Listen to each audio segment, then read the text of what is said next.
আসসালামু আলাইকুম। আশা করি আপনারা যে যেখান থেকে দেখতেছেন সবাই অনেক ভালো আছেন। আল্লাহর রহমতে আমিও ভালো আছি। আজকে সকালে ঘুম থেকে উঠেই একটা সুখবর পেয়েছিলাম। তো এদিকে বাইরে ঝলমলে রোদও উঠেছিল। বেশ ২-৩ দিন যাবৎ কাপড় ধোয়া হয় না, কারণ রোদ বাইরে না উঠলে কাপড় কিন্তু ধুতে ইচ্ছে করে না। আর রোদ যদি উঠে তাহলে মনে হয় যা কিছু আছে সব সুন্দর করে ধুয়ে কেচে নেই। আর বাকি কাপড়গুলো মনে হয় শুকনো কাপড়ে রোদে দিতে ইচ্ছে করে আমার। সত্যি কথা, যদি রোদ উঠে তাহলে অনেক ভালো লাগে কাপড় ধুইতে। আর যদি রোদ না ওঠে তাহলে ময়লা কাপড় বালতির মধ্যে জমা থাকে, তারপর ধুতে ইচ্ছে করে না। তো সকালে ঘুম থেকে উঠে ওই যে ভিডিও প্রথমে বলেছিলাম সুখবর পেয়েছি। তো আমার শ্বশুর আমাকে ফোন করে বলল, তোমাকে একটা কথা বলতে চাই বৌমা। উনি আমাকে এখনো বৌমা, মানে সে বিয়ের পর থেকে আমাকে বৌমা বলেই সম্বোধন করে, বৌমা বলেই ডাকে। তো এই ব্যাপারটা আমার কাছে খুব ভালো লাগে। উনি খুব আমাকে শ্রদ্ধা করে। তো আমার শ্বশুরের বয়স 70+। আমি ওনার জন্য দোয়া করি আল্লাহ ওনাকে আরো অনেক হায়াত দান করুক। তো আমাকে বলল, বৌমা তোমাকে একটা কথা বলতে চাই। আমি বললাম ঠিক আছে, কি বলেন। বললো, বৌমা তোমার ছোট দেবরের বিয়ে। তো হঠাৎ করে আসলে বিয়ের হয়ে মানে প্রোগ্রামটা হয়েছে।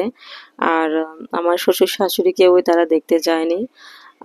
আমরা হচ্ছে নওগাঁ ডিস্ট্রিক্টের মানুষ, আর আমার দেবর পছন্দ করেছে বরিশালের একটা মেয়ে। নওগাঁ ডিস্ট্রিক্ট আর বরিশাল অনেকটা তফাৎ। তো যেহেতু পছন্দ করেছে সেহেতু সেখানে কিছু বলার নেই, তারা কেউই যায় নাই, শুধুমাত্র আমি আর আমার আরেকটা দেবর সাথে করে নিয়ে গিয়ে তাকে বিয়ে আমরা পরিয়ে দিয়ে নিয়ে এসেছিলাম। আসলে যেহেতু সে পছন্দ করেছে তার উপরে তো কিছু বলার নেই। তো আমি এদিকে ভাবলাম, আমার কাছে সকালে খবরটা দিয়েছে আর আমার দেবর এসেছে রাতের বেলা। তো রাতের বেলা সে এখানে ছিল, তারপর সকালবেলা তার সাথে আমি এখানে গিয়েছিলাম। আর তো ভাবলাম যেহেতু আজকে রোদ উঠেছে আমি এগুলো কাপড় চোপড়গুলো সুন্দর করে কেচে নেই। আর আমি তো আগামীকাল বাসায় পুরোটা সময় থাকতে পারবো না, বাসায় কিছুটা কাজ আমি আগে নেই। তো আমি কাপড় চোপড়গুলো সম্পূর্ণ রোদে শুকিয়েছিলাম। আর আমি কাপড়গুলো কিন্তু একের পর এক ধুয়েছি, বেশ 3বার আমি আজকে কাপড় ধুয়েছি।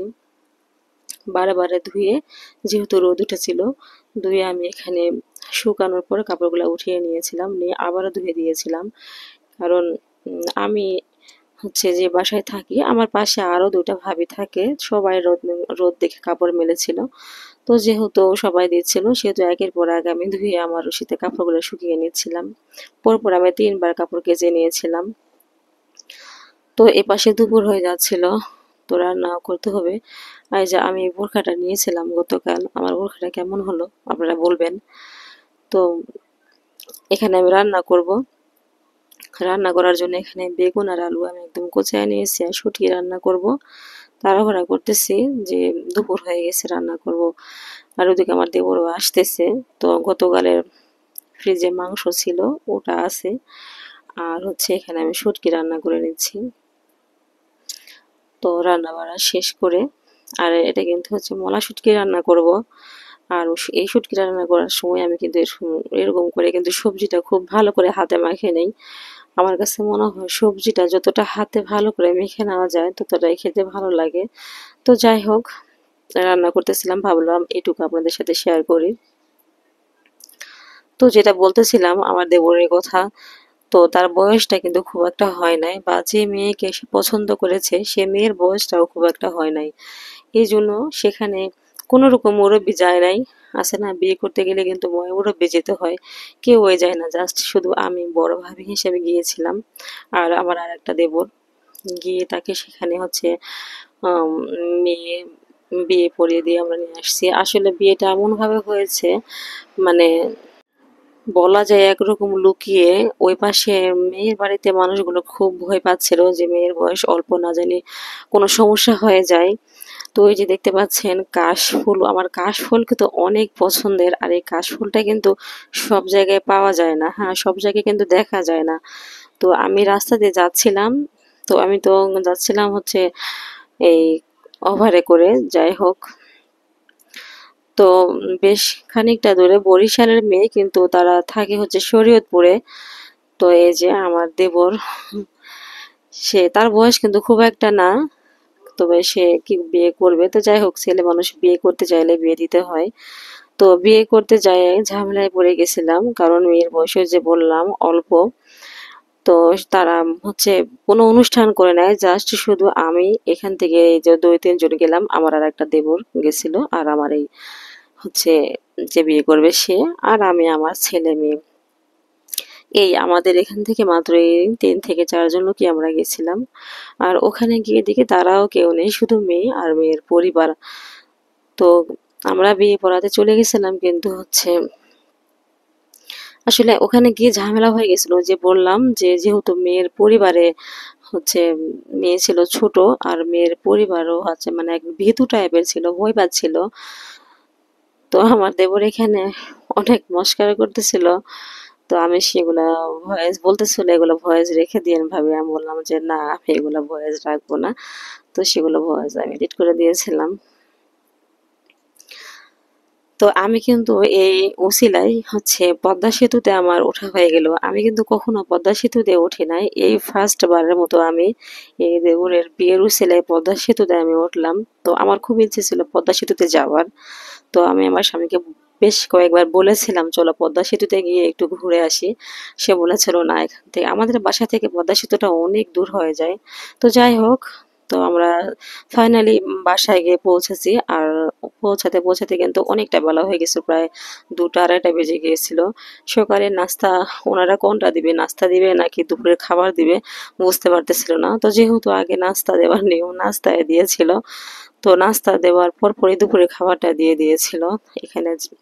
তো আমরা নাস্তা খাওয়ার পরপরই দুপুরের খাবারটাও খেয়ে নিয়েছিলাম। আর জামাই আপ্যায়নটা কিন্তু খুব ভালো হয়েছিল। তো এটাকে জামাই আপ্যায়নে আস্ত মুরগি এবং সবকিছু মানে একদম সুন্দর করে দিয়েছিল।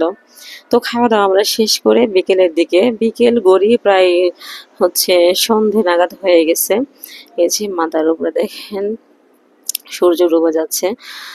তো সন্ধে নাগাদ হয়ে গেছে, আমরা একটু বিকেলের দিকে ছাদে গিয়েছিলাম, আর কারেন্টটাও ছিল না, এই জন্য ঘরে ভালো লাগতেছিল না। তো আমার দেবর হাতে ক্যামেরা নিয়ে ছবি উঠাচ্ছিল, বিয়ের ছবি উঠানোর জন্য সে ক্যামেরা নিয়ে আসছিল। তো ওখানে সময়টা কাটিয়ে সন্ধ্যের পর একটু 9টা নাগাদ আমরা বিয়ে পড়ানোর জন্য চলে গেছিলাম গাজী অফিসে। ওই যে বলেছিলাম ভিডিওর মাঝখানে মেয়ের পরিবার অনেক ভীতু ভয় পাচ্ছিল, মেয়ের বয়স একটু কম, মানে 18 ছুঁই ছুঁই অবস্থা, 18 হয় নাই। তো যাই হোক, কাজী বাসায় আসতে ভয় পাচ্ছিল, বলল যে না বাসায় যাব না, আপনারা এখানে চলে আসেন, যেহেতু মেয়ের এখন 18 বছর পূর্ণ হয় নাই, সেহেতু ভয় পাচ্ছিল তারা। কাজীও ভয় পাচ্ছিল। তো কি করার আছে, আমরা দেবরকে নিয়ে এবং মেয়েকে নিয়ে চলে আসছিলাম হচ্ছে কাজীর অফিসে। আর মেয়ের বাসাটাও কাজীর বাসাটাও মেয়ের বাসা থেকে অনেকটা দূর ছিল। আর আমার আয়েশা ছোট্ট বাচ্চা, আমার মনে হয়েছিল আমার আশাটা ভুল হয়ে গিয়েছিল, আমার বাসায় থাকাই ভালো ছিল, কারণ আমার যেহেতু ছোট্ট বাচ্চাকে নিয়ে এই এত রাতে আমার কাজী অফিসে আসাটা ঠিক হয় নাই। তবুও আমার দেবর বারবার বলতেছিল এখন দেবরের জন্যই তো যাওয়া ওখানে, আর আমি ছাড়া তো ওখানে কেউ ছিল না, কি করব, তাই যেতেই হয়েছিল। আর আমার এই কারণে মনে হয় আমার বাচ্চাটা মানে আমার বাচ্চাটা না অনেক কান্না করতেছিল রাত্রে এখান থেকে যাওয়ার পর। তো যাই হোক, তো এখানে বিয়েটা পড়িয়ে দিলাম। আর সবাইকে অনুরোধ করব ওদের জন্য দোয়া করবেন, যেন ওরা ভালো থাকে, সুস্থ থাকে, ওদের হচ্ছে বিবাহিত জীবন যেন সুন্দর হয়, শান্তিতে যেন ওরা সারাটা জীবন কাটিয়ে দিতে পারে। তো আমরা কিন্তু বিয়েটা পড়িয়ে বাসায় চলে গেছিলাম, তারপরে রাতটুকু ওখানে ছিলাম। সকালবেলায় আমরা আবার রওনা দিয়ে দিয়েছি আমাদের বাসার উদ্দেশ্যে। তো সবাই ওদের জন্য দোয়া করবেন। আর আমার ভিডিওর দেখানো কোনো অংশ যদি আপনাদের ভালো লেগে থাকে, তাহলে প্লিজ আপনাদের কাছে অনেক অনেক রিকোয়েস্ট রইলো, লাইক কমেন্ট শেয়ার করে আমার পাশেই থাকবেন। সবাইকে ধন্যবাদ। আল্লাহ হাফেজ।